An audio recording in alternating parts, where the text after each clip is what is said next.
నేను ఎవరికైనా 2 ఆప్షన్స్ ఇస్తాను. ఆప్షన్ ఏ, జబ్బు చేస్తే వైద్యం చేస్తా.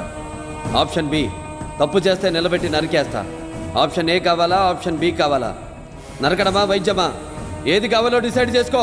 Choice is yours. Choice is yours. Choice is yours. ఏం డాక్టర్, నరకడం అంటే సూది పొడవడమో కుట్లెయ్యడమో అనుకున్నావా? చూడు, ఒకవైపే చూడు, రెండో వైపు చూడాలనుకోకు.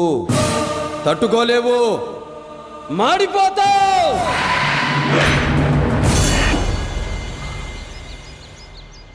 తప్పు చేస్తే చంపేస్తావా? కన్ఫర్మ్డ్గా. జరిగిందేదో జరిగింది, మళ్ళీ ఇలాంటివి జరగకుండా ఉంటే చాలు అనుకో. టెన్షన్ తగ్గుద్ది, గుండె బాగా పనిచేస్తుంది, ఎక్కువ కాలం బతుకుతావు.